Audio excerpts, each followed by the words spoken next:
കർത്താവിൽ എപ്പോഴും സന്തോഷിപ്പീൻ സന്തോഷിപ്പീൻ എന്ന് ഞാൻ പിന്നെയും പറയുന്നു. എപ്പോഴും സന്തോഷിക്കുക എന്നത് എല്ലാ മനുഷ്യരും ആഗ്രഹിക്കുന്ന കാര്യമാണ്. ഓരോരുത്തരും അതിനുവേണ്ടി പരിശ്രമിച്ചുകൊണ്ടും ഇരിക്കുന്നു.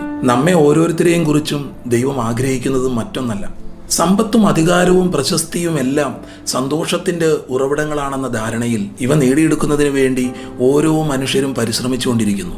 എന്നാൽ കഷ്ടമെന്ന് പറയട്ടെ, ഇവയെല്ലാം ഉള്ളപ്പോഴും പല മനുഷ്യർക്കും സന്തോഷം ലഭിക്കാറില്ല. യഥാർത്ഥത്തിൽ മനുഷ്യന്റെ സന്തോഷം ഭൂമിയിൽ നിന്ന് നേടിയെടുക്കാവുന്ന ഏതെങ്കിലും ഒന്നിനെ ആശ്രയിച്ചല്ല ഇരിക്കുന്നത്. തീർച്ചയായും യഥാർത്ഥ സന്തോഷത്തിന്റെ ഉറവിടം ദൈവമാണ്.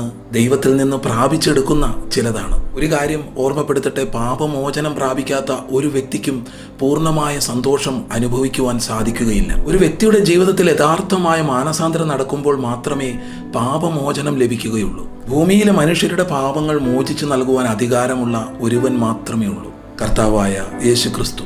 അതുകൊണ്ട് യേശുക്രിസ്തുവിനെ തൻ്റെ കർത്താവും രക്ഷിതാവുമായി സ്വീകരിച്ച ഒരു വ്യക്തിക്ക് മാത്രമേ യഥാർത്ഥമായ മാനസാന്തരം ലഭിക്കൂ, പാപമോചനം ലഭിക്കൂ.